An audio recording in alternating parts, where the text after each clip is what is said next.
Gus, aku cuma mau tanya satu hal. Surat-surat yang aku titip, udah kamu sampaikan ke Iqbal? Saya belum sempat. Belum sempat. Sudah seminggu lebih, Gus. Kamu bilang kamu sahabat. Saya nggak tahu harus gimana. Karena saya bingung.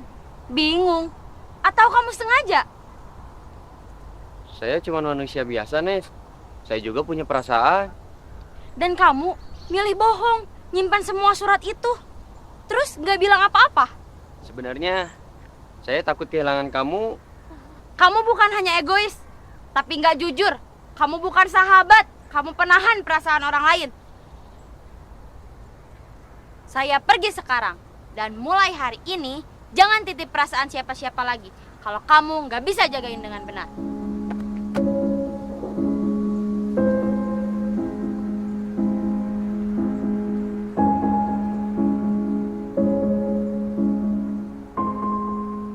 Nanti malam kita jadi nggak untuk ngintip-ngintip orang itu? Oh iya, ayo Gus. Tapi kita ajak si Nesya yuk. Tapi sebenarnya aku sama si Nasya itu lagi berantem, Al. Hah? Berantem kenapa Gus? Jadi waktu itu si Nasya ngasih surat ke aku. Ya. Untuk kamu. Tapi aku nggak kasih ke kamu, Al. Kenapa surat apaan itu Gus? Kayaknya surat cinta, tapi aku nggak baca sih. Ya udah deh. Kalau kayak gitu nanti Al aja yang bilang sama Nesya. Mendingan sekarang kita bantu warga aja biar hidup tenang, aman dan damai. Pokoknya nanti sama Al bakal dilurusin deh semuanya. Ya udah nanti malam kita ke rumah Nasya ya. Ayo, let's go.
Hah? Agus? Kenapa belum pulang? Ada apa? Pak RW, saya mau minta waktunya sebentar Pak. Ini penting banget. Kami punya bukti, Pak. Tentang semua kejadian yang bikin warga takut, Pak. Bukti? Rekaman malam-malam Pak, saat mereka menyamar. Mereka yang bikin suara-suara dan juga pura-pura jadi hantu. Ini bukan hal goib Pak. Ini akal-akalan orang. Astagfirullahaladzim. Berarti benar kalian. Ternyata ini ulah manusia. Iya, Pak. Banyak warga yang mulai curiga, tapi mereka masih takut. Kami butuh Bapak untuk bertindak. Kampung ini gak bisa terus dibodohi Pak. Ini tanah kita sendiri. Mereka harus cepat-cepat dihentikan Pak. Besok saya akan kumpulkan warga. Semua harus tahu. Kebenaran ini harus dibuka.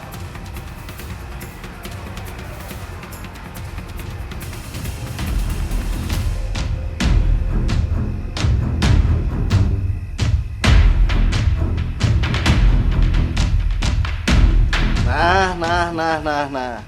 Yang ini kayaknya bukan warga sini ya? Apa jangan-jangan mata-mata? Atau kalian pasangan yang mesra salah jalan? Kami nggak ganggu siapa-siapa. Kalian minggir. Tempat ini bukan sembarang tempat. Yang lewat harus tahu aturannya. Kami tidak cari masalah. Kami mau pulang. Kalau nggak cari masalah, kenapa gelagat kalian mencurigakan?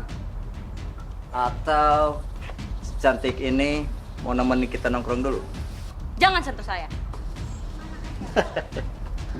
Sayang, kalau kamu takut sama cowok-cowok lemah kayak si Agus, sini sama yang lebih jantan.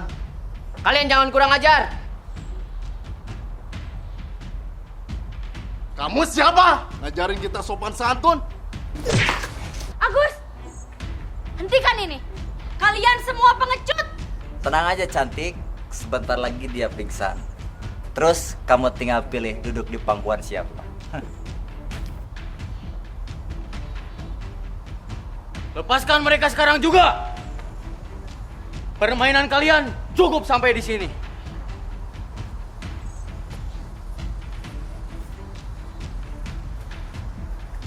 Nisa, mendingan kamu pergi aja. Ini urusan laki-laki. Oke, Al. Kami tahu apa yang kalian lakukan di tanah Mang Unar. Ngomong terus. Lama-lama bosen. Jangan banyak bacot kamu. Bos, jangan kotori tangan bos untuk kecoa seperti dia. Sekarang, giliran saya.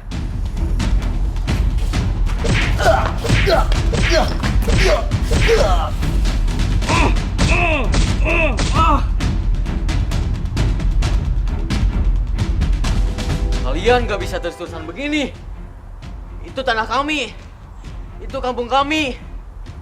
Iya, cukup kita jadi korban. Sekarang giliran kita buktikan siapa penakut, siapa pengecut. Gue gak akan tinggal diem, Gus. Gue akan lawan mereka.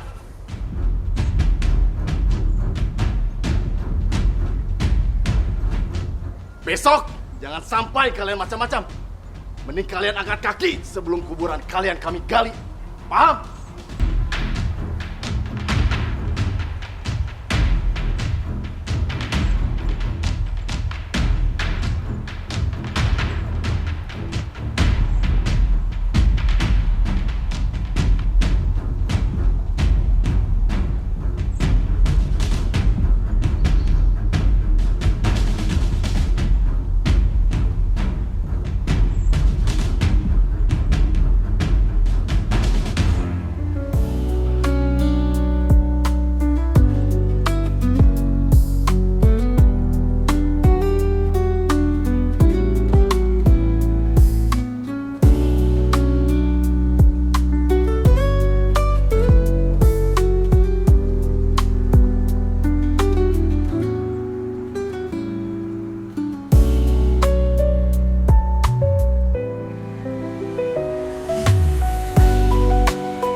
Dengar belum soal Kak Al? Hah? Yang dipukulin preman itu? Iya, ya ampun, katanya dia lagi nolongin teman-temannya, malah digebukin rame-rame. Katanya sih gara-gara dia tahu soal yang aneh-aneh di kampung. Aneh gimana? Katanya semalam ada suara nangis di dekat lapangan bola. Terus waktu itu si Mamat lewat situ. Lampu jalanannya semuanya padam. Kayaknya ada yang ngikutin deh. Jangan nyebut yang serem-serem. Aku jadi kepikiran, kemarin juga aku dengar suara gamelan tengah main. Padahal gak ada hajatan. Nah, terus katanya semua itu berhubungan sama tanah Mang Unar yang gak mau dijual. Apa mungkin itu bukan hal gaib ya? Tapi emang sengaja dibikin gitu sama orang. Iya sih, siapa tahu ada yang pengen kampung ini kosong biar tanahnya gampang dibeli. Tapi kan serem banget kalau sampai caranya gitu. Kasian Kak Al, dia tuh peduli banget sama kampung ini, tapi malah jadi korban. Iya, dan kita cuma bisa ngedengerin dari jauh sambil makan cilok. Kalau emang benar ada yang jahat, semoga aja cepet ketahuan. Aku nggak mau kampung ini kayak film horor tiap malam. Amin, tapi tetap besok-besok kita jalan bareng-bareng aja ya. Aku takut pulang sendiri sekarang.